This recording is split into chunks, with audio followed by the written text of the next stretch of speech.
Al-Assad of Syria, thank you very much for talking to RT today. You're most welcome in Damascus. So, many people were convinced a year ago that you wouldn't make it this far. But yet again, we're sitting in a newly renovated presidential palace and recording this interview. Who exactly is your enemy at this point? My enemy is terrorism, the instability in Syria. This is our enemy. It's not about people. It's not about persons. The whole issue is not about me staying or leaving. It's about the country being safe or not. So this is the enemy that we've been fighting as Syrians. I've been here for the last 2 days and I had a chance to talk to a couple of people from Damascus. Some of them say that whether you stay or go doesn't really matter at this point anymore. What do you say to that? I think for the president to stay or to leave is a popular issue. It's not a personal issue. And the only way to define this term precisely through the ballot boxes. So it's not about what we hear, it's about what we can get through that box. And that box will tell any president to stay or leave, very simply.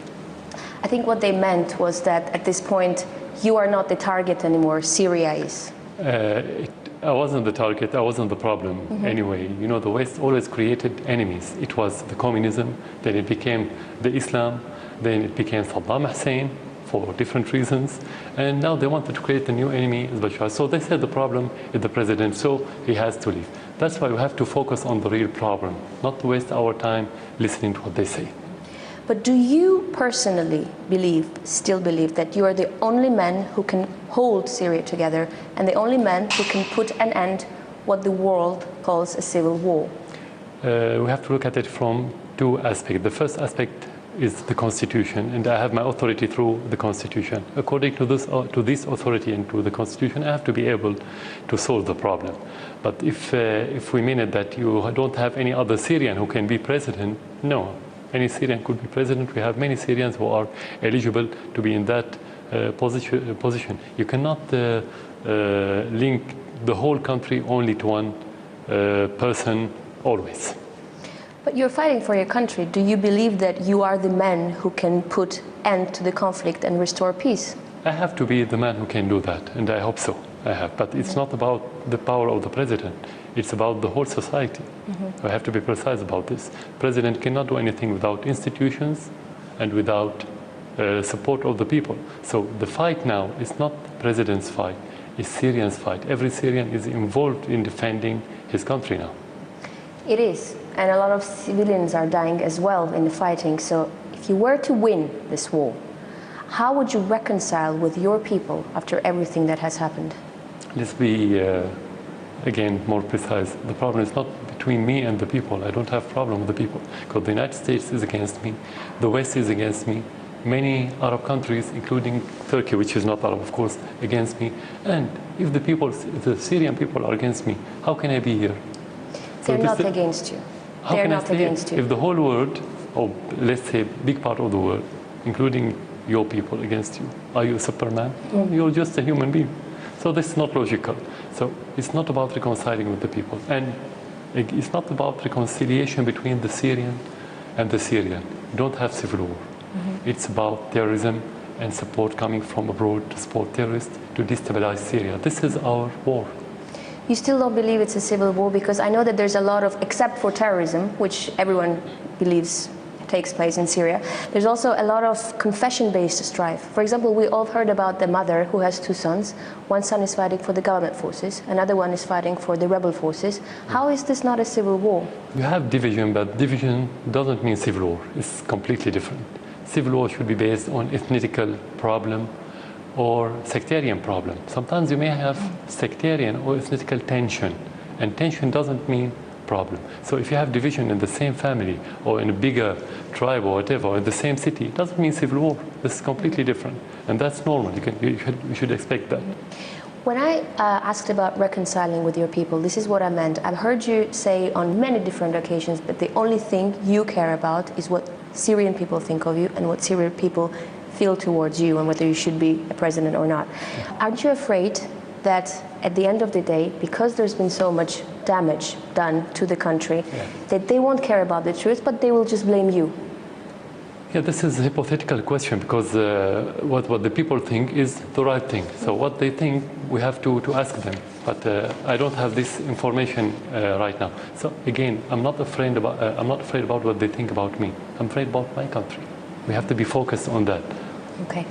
You know, for years, there has been so many stories about almighty Syrian army, omnipotent Syrian secret services. But then we see that, you know, the government forces aren't able to crush the enemy like people expected it would. And we see terrorist attacks take place in the middle of Damascus almost every day. Were there myths about the Syrian army and about the strong Syrian secret services? Usually when you have army, when you have secret intelligence, these things should focus on external enemy, not internal enemy. Even if you have internal enemy like terrorism, you have society that could help you, at least not to provide the terrorists with incubator.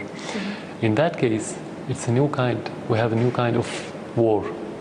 Terrorism through proxies, either Syrians living in Syria or foreigner fighters coming from abroad. So it's a new style of war. This is first. So you have to adapt with this new style. It takes time. It's not easy. Okay.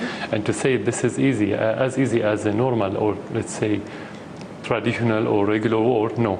It's much more difficult. Second, the support that they've been had, that's been offered to those terrorists in every aspect, armaments, money, political, is unprecedented. So you have to expect that it's going to be tough war and difficult war. You don't expect a small country like Syria to defeat all those countries that have been fighting us through proxies just in days or weeks. Yeah, because when you look at it, I mean, on one hand, you have one leader with the army. He tells his army, go straight, go left, go right, and the army obeys. On the other hand, you have fractions of terrorists who have no one to unify them, no unified strategy to fight you. So how does that really happen when it comes to fighting each other? This is another aspect of the problem, that those terrorists fighting from within the cities. In the cities you have civilians. When you fight this kind of terrorists, you have to be aware that you should do the minimum damage to the infrastructure and minimum damage to the civilians, because you have civilians and you have to fight. You cannot leave terrorists just killing and destroying. So this is the difficulty in these kinds of war. You know, the infrastructure, military infrastructure, economy is suffering. It's almost as if like Syria is going to fall into decay very soon, and the time is against you. In your opinion, how much time do you need to crush the enemy? You cannot answer that question because no one claimed that he had the answer about when to end the war, unless we have the answer when they're going to stop smuggling foreign fighters from different part of this world, especially the Middle East and the Islamic world, and when they're going to stop sending armaments to those terrorists. If they stop, this is where I can answer you. I can tell you in weeks we can finish everything. It's not a big problem. But as long as you have continuous supply in men and armaments and everything else and logistics, is going to be a long-term war. Also, when you think about it, you have 4,000 kilometers of loosely controlled borders, so you have your enemy that can at any time cross over Jordan or Turkey, rearm, get medical care, and come back to fight you. Exactly. How exactly you deal with no country in the world can seal the border. Sometimes they use this word, which is not correct. Even the United States cannot seal its border with Mexico, for example. Maybe the same for Russia, which is a big country. So no country can seal the border. You can only have better situation on the border when you have good relation with your neighbors. Something that we don't have, at least with Turkey now. Turkey support more than any other country the smuggling of armaments and terrorists. Can I ask you something? I've been in Turkey recently, and people there are actually very worried that war will happen between Syria and Turkey. Do you think a war with Turkey is a realistic scenario? Rationally, no, I don't think in that regard, for two reasons. The war needs public support, and the majority of the Turkish people don't need this war. So I don't think any rational official would think about going against the will of the public in his country. The same for the Syrian people. So it's not the conflict or the difference is not between the Syrian people and the Turkish people. It's about the government and the official, between our official and their official because of their politics. So I don't see any war between Syria and Turkey in the horizon.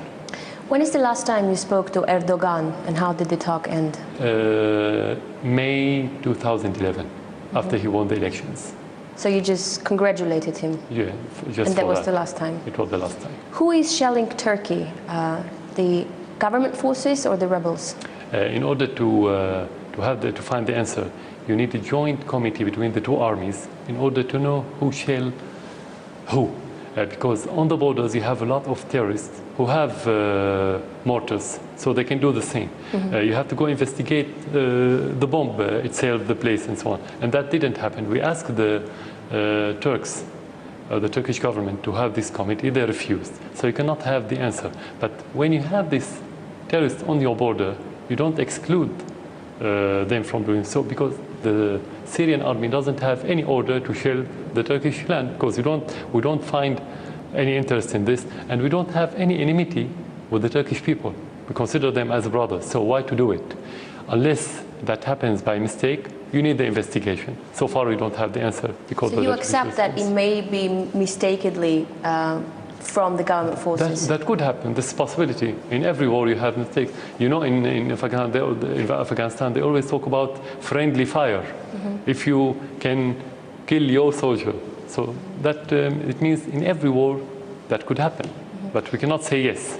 Tell me something. Why has Turkey, that you call a friendly nation, become a foothold for the opposition? Not Turkey, only Erdogan's government. Only, just to be precise, not the Turkish people. Turkish people need good relation with the Syrian people.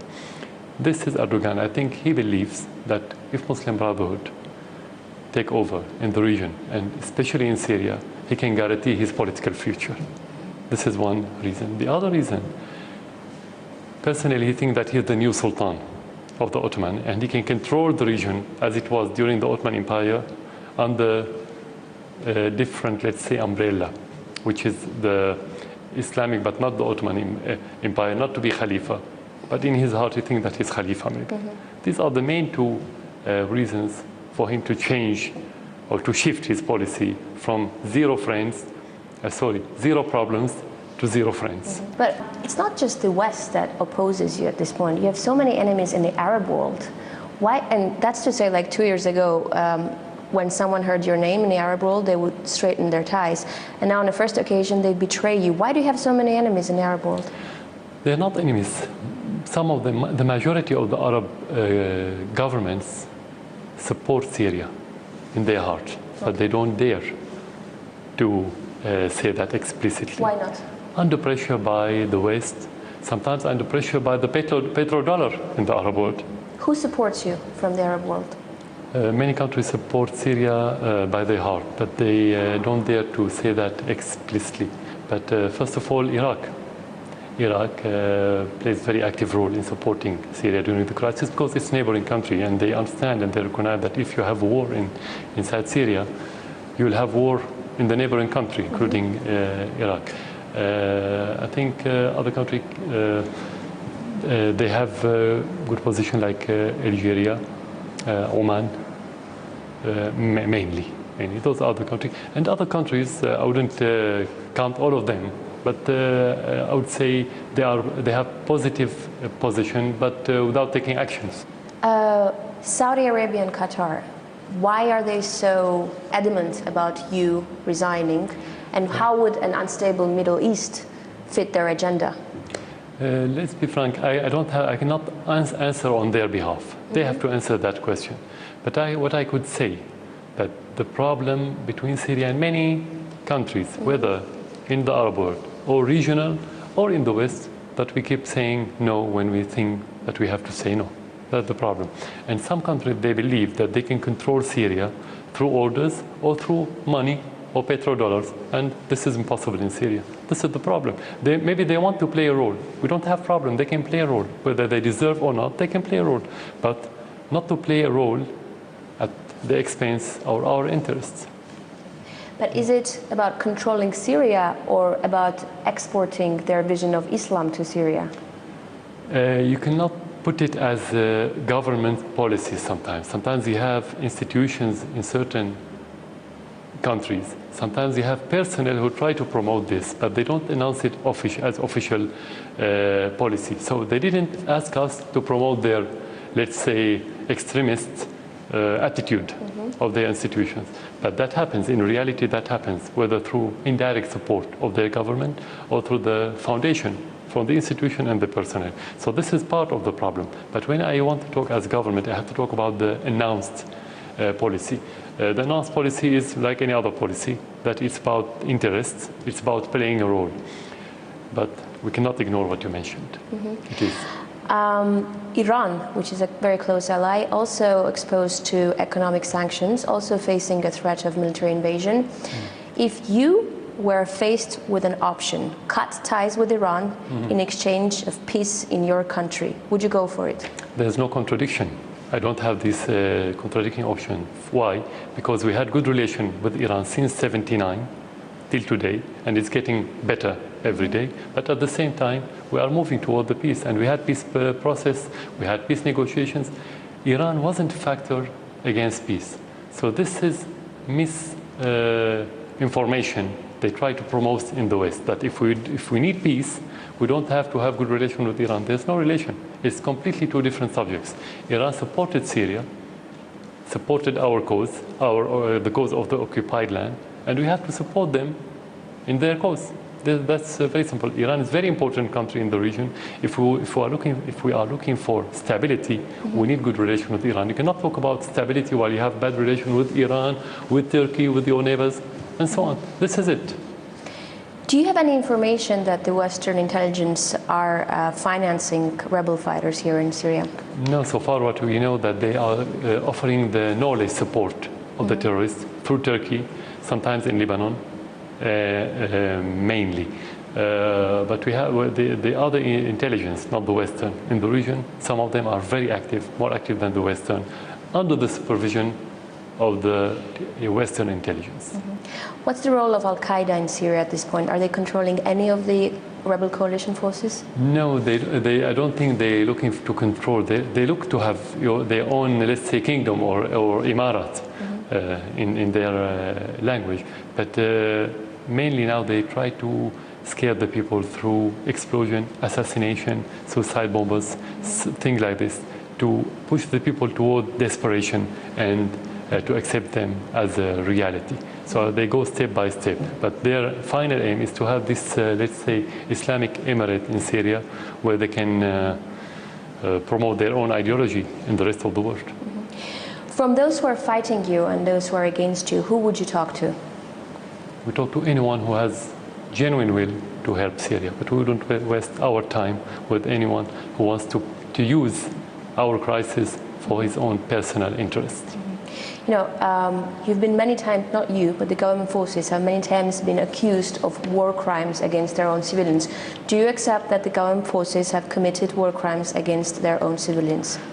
We are fighting terrorism. We are implementing our constitution by protecting the Syrian people. Let's go back to what happened in Russia more than a decade ago.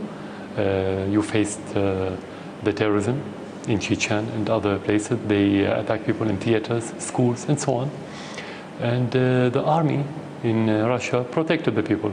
Would you call it war crime? No, you wouldn't. A few days ago, Amnesty International recognized the crime that was committed a few days ago when they captured soldiers and executed them. And the Human Rights Watch recognized more than once about the crimes of those terrorist groups, and it was described a few days ago as war crime. This is the first point. The second point, if you have army that committed crime against its people, this is devoid of logic, because the Syrian army is made up of Syrian people.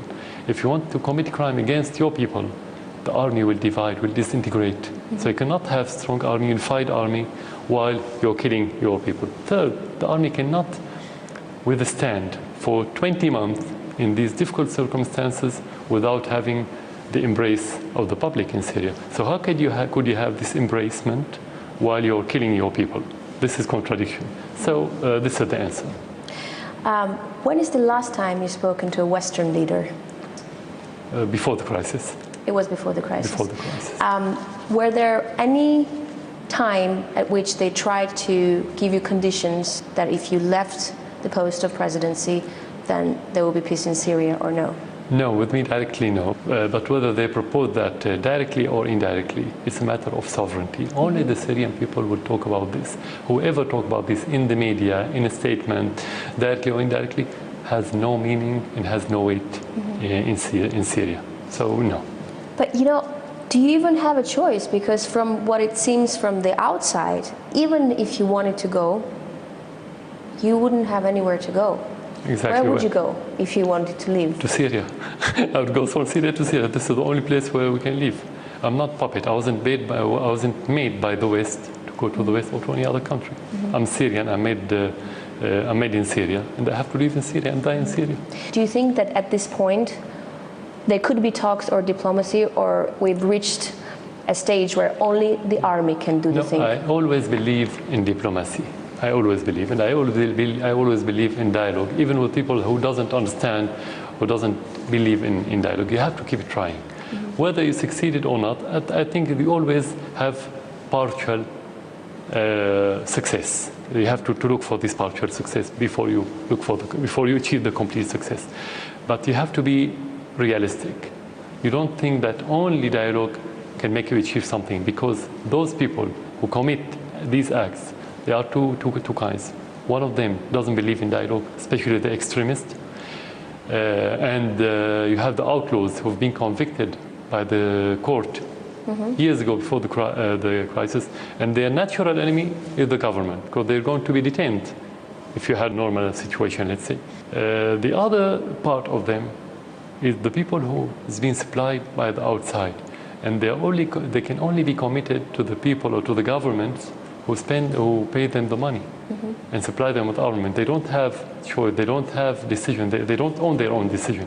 So you have to be realistic. And you have the third part of the people, whether he's militants or politicians, who can accept the dialogue. That's why we've been in this dialogue for a month now, even with militants. And many of them give up their armaments and they went back to their normal life.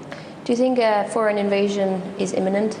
I think the price of this invasion, if it's happened, is going too big, more than the whole world can afford. Because if you have problem in Syria, and we are this last stronghold of secularism and stability in the region, and coexistence, let's say, it will have a domino effect that will affect the world from the Atlantic to the Pacific. And you know the implication of the rest, on the rest of the world.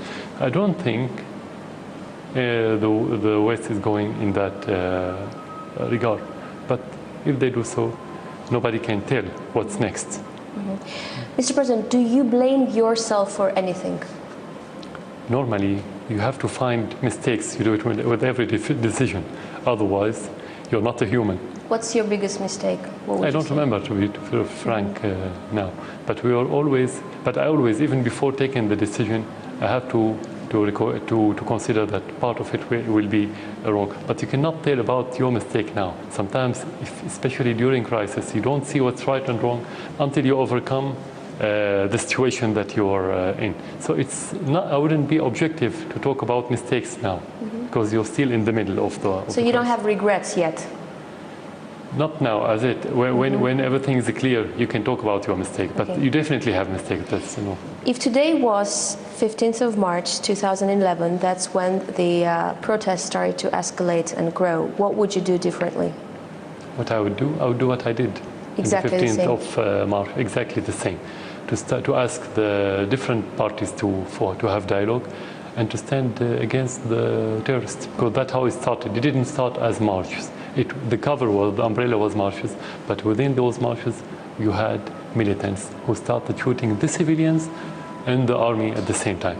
Maybe on the tactical level you could have done something different, but as president you're not tactical. You always take the decision on strategic level, which is different. President al-Assad, how do you see yourself in 10 years' time? In 10 years, through my country, I cannot see myself. I can see my country in 10 years' time.